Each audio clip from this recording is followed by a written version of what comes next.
गंगा पार कराने भगवान राम केवट को कुछ देना चाहते। जानकी श्री राम के मन की सुनकर उन्हें अपनी मुद्रिका उतार केवट को देने के लिए देती, परंतु केवट उसे अस्वीकार करते हुए है और कहता है, जरा देर ठहरो ना,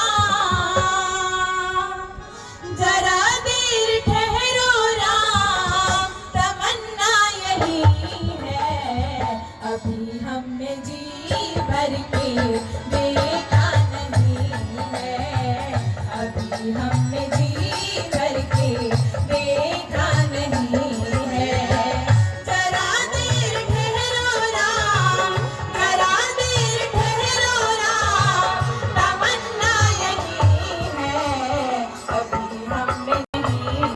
कुमार है। इस जंगल में क्यों भटक रहे हो? शायद तुम मुझे ही ढूंढ रहे हो ना?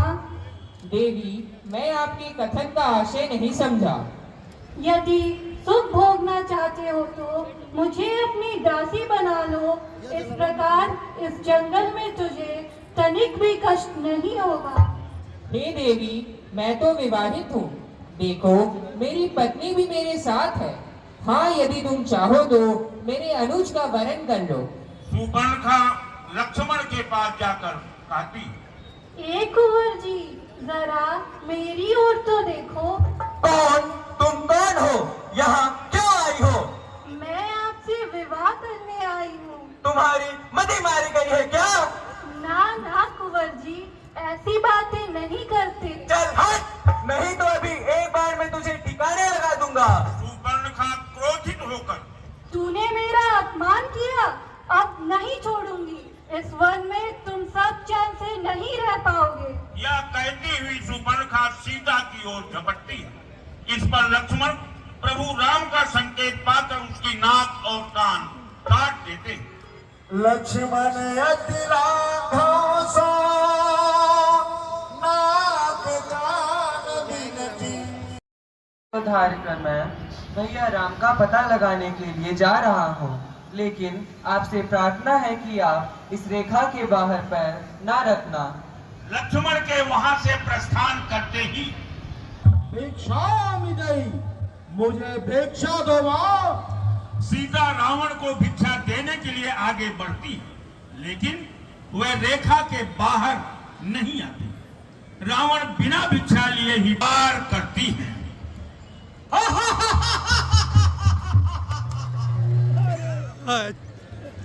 करते हुए और सीता का हरण कर जरा जटायु रावण को ललकारता है और जगत जननी को छोड़ देने का आग्रह करता है, किंतु रावण उसके आग्रह को ठुकरा देता है। अंततः दोनों ओर से घनघोर युद्ध होता है। अंत में रावण अपनी कृपाण से गिद्धराज जटायु के परों को काट डालता है, जिससे जटायु श्री राम की लीलाओं का स्मरण कर पृथ्वी पर गिर पड़ते हैं। ऐसी ही दशा होगी। बहन, क्या तुम खरदूषण के पास नहीं गई? गई थी भैया, किंतु दुख है कि वे दोनों उन तपस्वियों के द्वारा मार दिए गए। अच्छा, तुम जाओ, मैं इसका बदला लेकर ही रहूंगा। सुपन खई समझाई करी, बले बोले शिव भाई, गयो भवन यति सोच बनवजा, रघुरैया रैया चरण धोआ के, चरण धोआ के चढ़ी नैया, रघुरैया नैया, चरण धोआ के। राउरो न कोस कोस धुरिए के बाटे। पराशाई हो जाता है। सीता या चले जाए। वह सीता को समझाने बुझाने का प्रयास करते हैं और भैया राम की महाशक्ति का स्मरण दिलाते हैं। वह बार बार कहते हैं, इस रेखा के बाहर पैर ना रखना। लक्ष्मण के वहां से प्रस्थान करते ही भिक्षामि देहि, मुझे भिक्षा दो मां। सीता रावण को भिक्षा देने के लिए आगे बढ़ती है, लेकिन वह रेखा के बाहर नहीं आती। रावण बिना भिक्षा लिए ही पार करती है।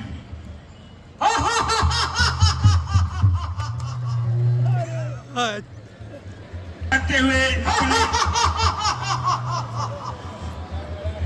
और सीता का हरण कर जटायु रावण को ललकारता है और जगत जननी को छोड़ देने का आग्रह करता है, किंतु रावण उसके आग्रह को ठुकरा देता है। अंततः दोनों ओर से घनघोर युद्ध होता है। अंत में रावण अपनी कृपाण से गिद्धराज जटायु के परों को काट डालता है, जिससे जटायु श्री राम की लीलाओं का स्मरण कर पृथ्वी पर गिर पड़ते हैं। ऐसी ही दशा होगी। बहन, क्या तुम खरदूषण के पास नहीं गई? थी भैया, किंतु दुख है कि वे दोनों उन तपस्वियों के द्वारा मार दिए गए। अच्छा, तुम जाओ, मैं इसका बदला लेकर ही रहूंगा। सुपन खई समुझाई करी, बलि बोल शिव भाई, गयो भवन यति सोच बनवश, दीन परई।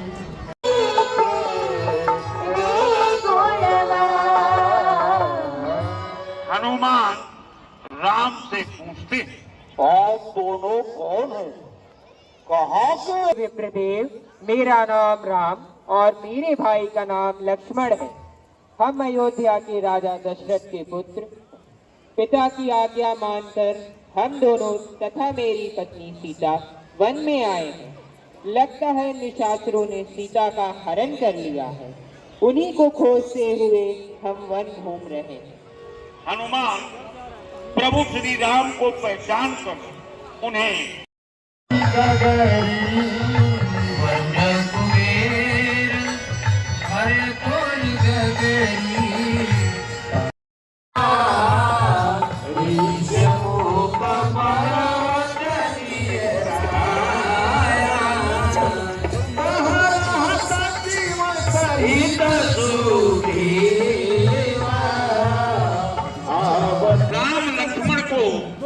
अपनी तरफ आते हुए देख सुग्रीव भयभीत हो जाते हैं और कहते हैं, पनहियो नहीं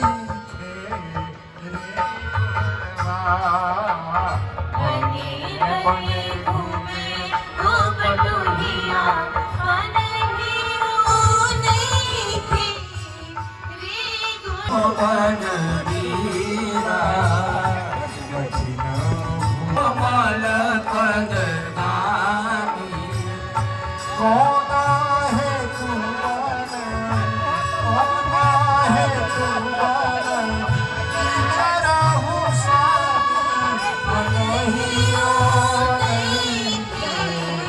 रे गुण।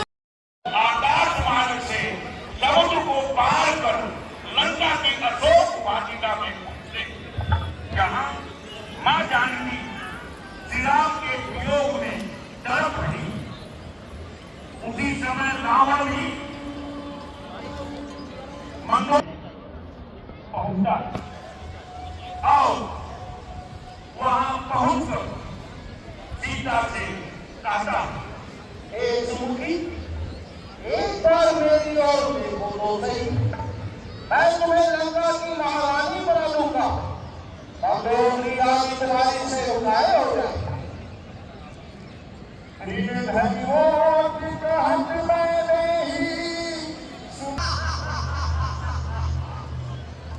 अट्टहास करता हुआ रावण वापस चला जाता। सीता व्याकुल हो। ठीक उसी समय हनुमान प्रभु श्री राम की अंगूठी सीता के सम्मुख नीचे गिराते थे। सीता आगे बढ़कर अंगूठी उठा लेती है।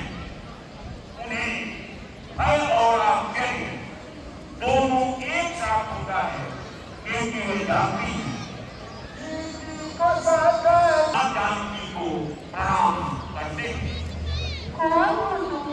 कपड़े लपेट दिए जाते हैं और उस पर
देखो लक्ष्मण, मैं यह दीवार छोड़ रहा हूँ जो तुम्हारी समस्त सेना को जलाकर भस्म कर देगा।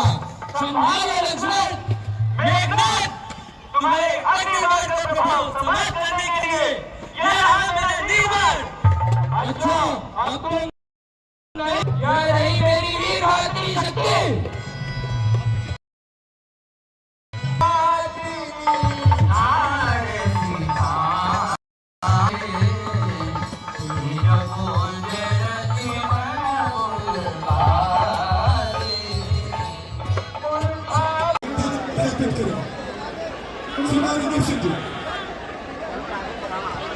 आज के हमारे मुख्य अतिथि आदरणीय जिनके प्रयास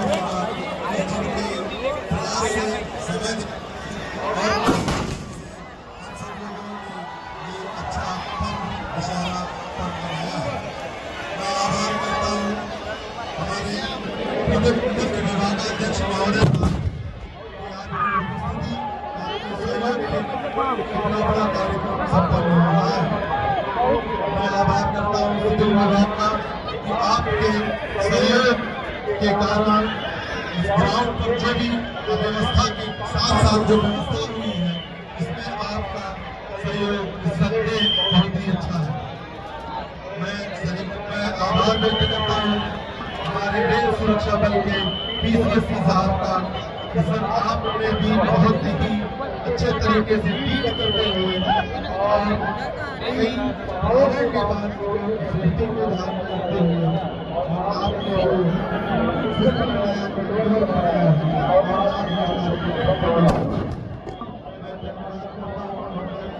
जिला प्रशासन वरिष्ठ अधिकारी महोदय का